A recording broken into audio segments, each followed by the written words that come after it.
Posted by you/same philosopher 927. Okay, hear me out. I work just a few blocks away from a hospital and can get there pretty quickly by bicycle. Their cafeteria is quaint with good prices, so usually, once a week or so, I go there for lunch. The food isn't what I would call amazing, but they have a nice variety from time to time. The staff even recognize me and are always pleasant. They don't mind that I'm just there for lunch, and it's far quieter eating there than at any local restaurant. I'm on the spectrum and don't like loud noises, so the quiet lunches in this place are a godsend for me some days. Recently, my sister found out I've been eating at the hospital and went off on me about how hospital cafeterias are only supposed to be for people who are at the hospital because they need to be. I retorted that I was giving them business, and it's not like I was taking food out of the mouths of patients. Plus, I only go once a week, so what was the big deal? But she still insisted I was wrong. Then she got our parents involved, and they're siding with her. They are telling me I should only be eating at the hospital if I have an actual reason to be there.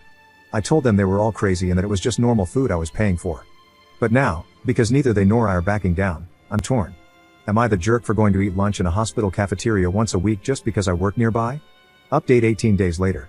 I really apologize for the length of this post, but writing down all the details took way longer than I thought. This situation was downright crazy. I never thought my sister would do something like this. Not too long ago, I, 23M, posted for advice because my parents and sister were angry at me for regularly eating in a hospital cafeteria since it's close to my work. I enjoy the peace and quiet there on the days I eat there. But this situation escalated so radically that I can't believe something so dumb actually happened. My sister did the pettiest thing she's ever done to me, and for completely undeserved reasons too. When my sister found out I was eating at the hospital cafeteria, she went off on me about how that food is just for people who are at the hospital because they need to be. We ended up in a big argument about it, during which I told her it wasn't like I was taking food from the mouths of patients. Then she went to our parents to get them on her side, as she always does, and they immediately sided with her, just like I thought they would. They backed her up, saying that the hospital cafeteria was not a place to go eating casually. We had a big argument, and they spent days hounding me, telling me I was wrong and demanding I stop. So I went to Reddit.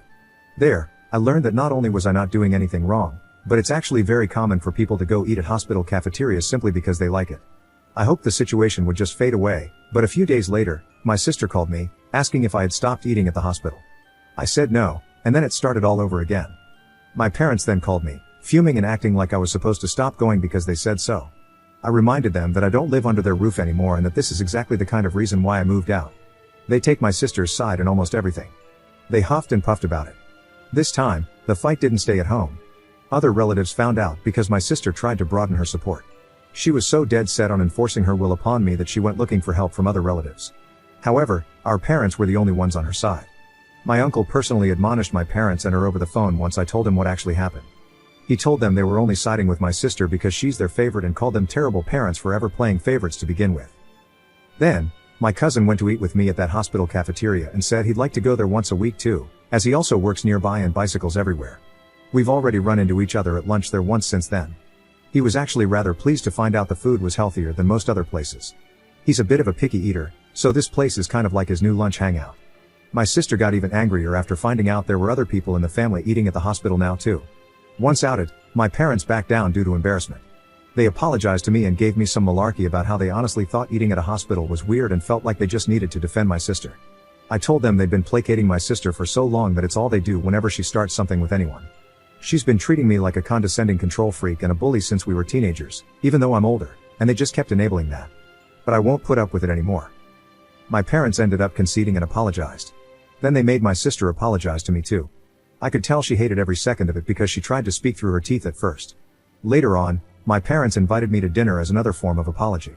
But it felt more like a show to look good to the rest of the family because they told everyone about it before it even happened. The dinner was great, I can't deny. My parents had cooked a turkey, arguably one of my favorite things to eat. I love the drumsticks slathered with gravy. Yeah, I'm kind of a pig when I eat them, but I can't help it. My sister always thought it was hilarious and was one of the few things I didn't mind her laughing about. So, I thought nothing of why she was so giggly at dinner. Later, after the family dinner, I noticed my bike was missing. I had parked it in the backyard out of sight, but it was just gone. I freaked out because it's my only mode of transportation. My parents panicked a bit with me, but my sister seemed the opposite. She actually looked happy and was giggling. I immediately suspected her, and she played innocent, even giving the classic "I can't believe you'd think I'd do something like that" line. I already knew she was extremely petty, but this was a whole new level for her. So I said I was going to the neighbors because I knew they had cameras, and they'd have seen what happened. Then I'd call the cops. My sister suddenly looked panicked. I got mad and said I knew it was her, demanding she give my bike back. She started crying, insisting she hadn't done anything, and our parents immediately took her side, scolding me for daring to accuse her. So I'd had enough and said I was going to the neighbors to ask to check their cameras, and then I'd be calling the police. My sister finally fessed up and called me to come back. The looks on our parents' faces after they had just defended her were priceless.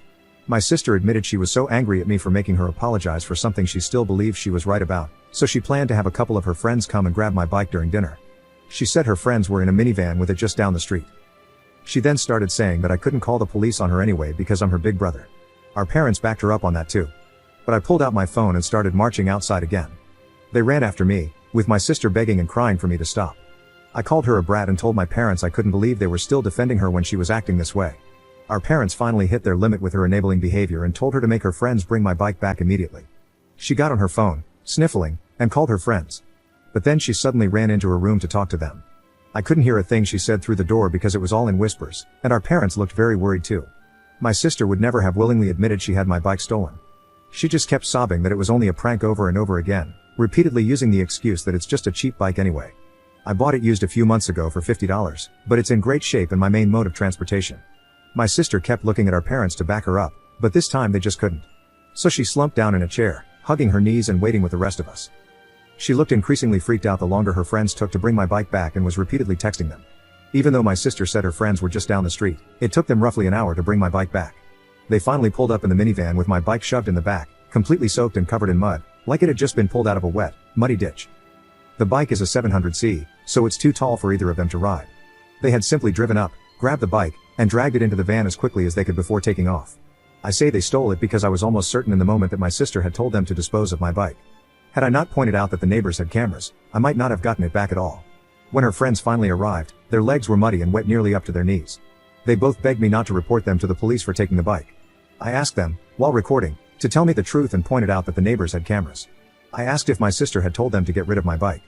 They broke down and admitted that yes, my sister had instructed them to take the bike and dump it in a pond a few miles away. They had to go back and retrieve it when they realized they were caught. My bike had been nearly completely submerged in muddy water. Thankfully, I didn't have many added accessories on it besides a detachable headlight and my water bottle. However, the water bottle was missing. I wasn't surprised by what my sister's friends told me, and I had them tell our parents too. They laid into my sister until she was bawling on the floor, kicking and pounding like a toddler. I hadn't seen her act that way since she actually was a toddler, and I found it mortifying that she was still like this on the inside. Then she shut herself in her room. Her friends were banned from ever coming to my parents' house again. Afterward, my sister was forced to come out of her room by her mother and make another big apology to me. Our father then forced her to wash and oil my bike from stem to stern under his supervision while I took apart the headlight to clean and dry it. By the time my sister was done, it was dark outside. She glared at me like I was the devil when she came back into the house, but our parents immediately shut her attitude down and said they'd never been more embarrassed by her in their lives. She went back to crying in her room. I had a very frank discussion with my parents about my sister's childlike behavior and how it stemmed from their spoiling and enabling. I told them I couldn't believe I had to be the voice of reason, but the fact that she was on the floor crying like a toddler, kicking and pounding, showed that she's still mentally a child because of them. I pointed out that they kept making me the scapegoat whenever she screwed up, so she barely knows any sense of accountability. For once, they didn't argue with me about it. Afterward, my father silently drove me and my bike back to my apartment in his SUV. He also gave me some money to replace my bike's missing water bottle before we parted. My sister and her clique used to harass me a fair bit whenever we ran into each other. They made fun of me as a group whenever possible, and I usually just ignored them because they bored me. That really seemed to tick them off. After the bike incident, I received numerous messages from numbers I didn't recognize, cussing me out for making my sister cry over what they called a silly prank. Knowing her, my sister probably fed everyone she knew a very different version of the story. I responded with lengthy replies detailing what actually happened and even stated that I have recordings of her friends admitting the truth. Some people at my sister's college found out what actually happened, maybe from my texts or perhaps because her friends spilled the beans. It embarrassed my sister so much that she came home in a crying tantrum about how people there were calling her and her friends B-words and bike thieves. I may not have gone to college, but I know students who need their bikes are very protective of them, especially since many live on shoestring budgets. My sister said someone even joked that they shouldn't leave a bike around her because it might just disappear if she had to apologize to anyone. She ended up so upset that she refused to leave her room for 3 days to have her pity party. My parents called me up to try and turn everything on me again. I reminded them about the discussion we had days before and told them they needed to stop babying her and let her deal with the repercussions of her own actions. If she fails her classes again, it's because she's not trying like she should be. Then I went off on them, saying they were just looking for someone to blame to make her feel better. She created the problem, not me, and I wasn't going to be the scapegoat anymore. My sister is an adult, and she needs to act like it. They sounded defeated and apologized before ending the call. It seemed like they were genuinely hoping I'd just sit back and take the blame so my sister would feel better, but I never will again. Now my parents are trying to pretend this all never happened, and my sister, along with her clique, is avoiding me at all costs. Which, I suppose, is fine with me because I don't want any more drama. But if something like this happens again, I won't take it from them. Commenter. I remember your first post. Your sister is so bratty that she would have her friends steal your bike and ruin it just to make a point? And your parents don't see a problem with it? What did the rest of your family say about this? Ops response. Oh, they were furious with them. I didn't include details about it because the post was already way too long. But my aunt and uncle gave my parents one hell of a dressing down, twice. The first time was in person, the day after the bike theft happened.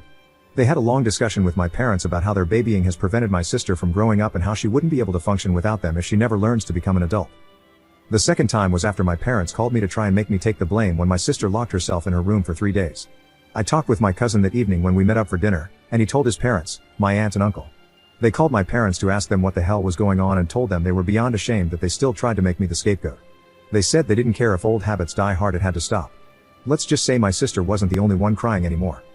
No one has told me anything about what's going on with my sister at her college for a while, and she's been avoiding me. My parents also haven't spoken to me since that call, so I have no idea what's going on their end.